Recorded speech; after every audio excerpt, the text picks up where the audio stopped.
कृष्ण की नारायणी सेना और अर्जुन का चुनाव।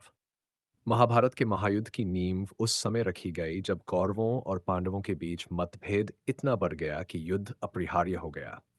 लेकिन यह युद्ध केवल पराक्रम और रणनीतियों का नहीं था, बल्कि यह धर्म और अधर्म के बीच का संघर्ष था। इस युद्ध में हर योद्धा और हर सेना की भूमिका महत्वपूर्ण थी। इस कथा में हम जानेंगे कि कैसे अर्जुन और दुर्योधन ने श्री कृष्ण से सहायता मांगी और कैसे अर्जुन के एक निर्णय ने युद्ध की दिशा को ही बदल दिया। कौरवों और पांडवों की तैयारी। जब महाभारत का युद्ध निश्चित हो गया, तो कौरवों और पांडवों ने अपनी अपनी सेनाएं इकट्ठी करनी शुरू कर दी। दुर्योधन ने सभी बड़े राजाओं से संधि कर ली और उनके साथियों को अपने पक्ष में मिला लिया। पांडवों ने भी अपनी शक्ति बढ़ाने के लिए मित्र राजाओं से सहायता मांगी। लेकिन दोनों पक्षों को एक महान योद्धा की जरूरत थी। द्वारका के राजकुमार श्री कृष्ण। श्री कृष्ण स्वयं एक योद्धा थे, लेकिन वे एक राज्य के भी स्वामी थे। उनके पास दो शक्तियां थीं, उनकी स्वयं की सामर्थ्य और उनकी विशाल नारायणी सेना। कौरवों और पांडवों दोनों को उनकी सहायता की आवश्यकता थी। दुर्योधन और अर्जुन की द्वारका या यात्रा। युद्ध की तैयारियों के बीच दुर्योधन अर्जुन दोनों ने यह निश्चय किया कि वे स्वयं श्री कृष्ण से सहायता मांगेंगे। सबसे पहले दुर्योधन द्वारका पहुंचा और राजमहल में श्री कृष्ण के कक्ष में प्रवेश किया। जब वहां पहुंचा तो उसने देखा कि श्री कृष्ण विश्राम कर रहे थे। दुर्योधन ने सोचा कि वह राजा है, इसलिए वह अधिकारपूर्वक श्री कृष्ण के सिरहाने बैठ गया। इसके कुछ समय बाद अर्जुन अर्जुन माइन भी वहां पहुंचा। अर्जुन ने देखा कि श्री कृष्ण सो रहे हैं, तो वह उनके चरणों के पास बैठ गया और विनम्रतापूर्वक प्रतीक्षा करने लगा। जब श्री कृष्ण जागे, तो उनकी दृष्टि सबसे पहले अर्जुन पर पड़ी, क्योंकि वह उनके चरणों के पास बैठा था। फिर उन्होंने दुर्योधन को देखा, जो उनके सिरहाने बैठा था। श्री कृष्ण का प्रस्ताव। श्री कृष्ण ने दोनों का स्वागत किया और पूछा, आप दोनों यहाँ किस उद्देश्य से आए हैं? दुर्योधन ने उत्तर दिया, मुझे आपकी सहायता चाहिए। युद्ध निकट है और मुझे आपकी शक्ति की आवश्यकता है। अर्जुन ने भी कहा, हे केशव, मैं भी आपसे सहायता मांगने आया हूं। अब श्री कृष्ण ने मुस्कुराकर कहा, मैं दोनों पक्षों की सहायता नहीं कर सकता, इसलिए मैं आपको दो विकल्प देता हूं। पहला विकल्प, मेरी शक्तिशाली नारायणी सेना जिसमें अनेकों वीर और महारथी हैं।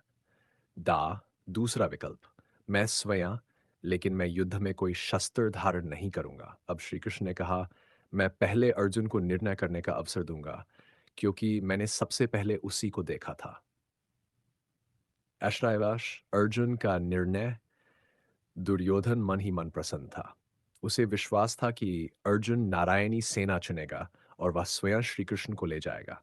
लेकिन अर्जुन ने बिना किसी संकोच के कहा, हे माधव, मुझे केवल आप चाहिए, मुझे आपकी सेना नहीं चाहिए। श्री कृष्ण मुस्कुराए और बोले, अच्छा, मैं तुम्हारे साथ रहूंगा, लेकिन याद रखो, मैं युद्ध में कोई शस्त्र नहीं उठाऊंगा।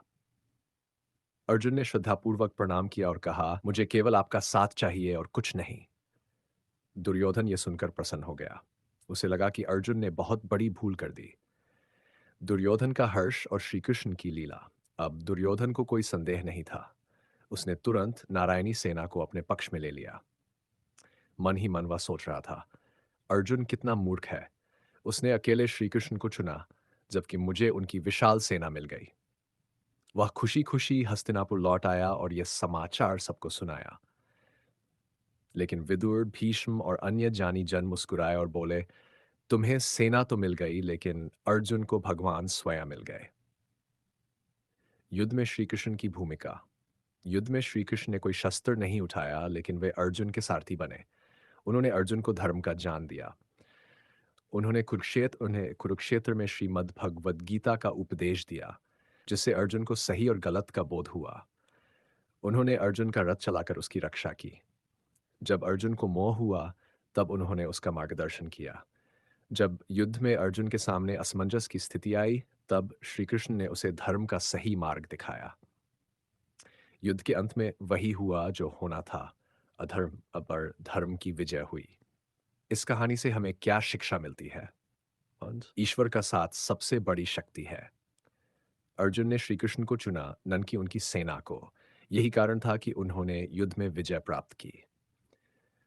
भक्ति और विनम्रता से ईश्वर प्रसन्न होते हैं। अर्जुन ने श्री कृष्ण के चरणों में बैठकर उनसे सहायता मांगी, जबकि दुर्योधन ने अहंकारपूर्वक उनके सिरहाने स्थान लिया। इसी कारण श्री कृष्ण का आशीर्वाद अर्जुन को मिला। भौतिक शक्ति से अधिक आध्यात्मिक शक्ति महत्वपूर्ण होती है। दुर्योधन ने सेना चुनी, लेकिन अर्जुन ने ज्ञान और मार्गदर्शन को प्राथमिकता दी। अंततः वही विजयी हुआ। सच्चा गुरु जीवन के कठिन समय में सही दिशा दिखाता है। श्री कृष्ण केवल अर्जुन के सारथी नहीं थे, वे उसके गुरु भी थे। उन्होंने अर्जुन को गीता का ज्ञान दिया, जिससे वह धर्म का पालन कर सका। श्री कृष्ण का ये निर्णय कि वे अर्जुन का साथ देंगे केवल एक संयोग नहीं था, बल्कि ये नियति थी। ये युद्ध धर्म और अधर्म के बीच था, और श्री कृष्ण सदैव धर्म के पक्ष में रहे। अर्जुन का निर्णय, सेना नहीं श्री कृष्ण, महाभारत युद्ध का सबसे महत्वपूर्ण मोड़ था। ये निर्णय न केवल उसे विजय दिलाने वाला साबित हुआ है, बल्कि ये पूरी मानवता के लिए एक सीख बन गया। इसलिए कहा जाता है, यदि भगवान हमारे साथ हैं तो कोई हमें हरा नहीं सकता, लेकिन यदि भगवान हमारे खिलाफ है तो कोई हमें बचा नहीं सकता।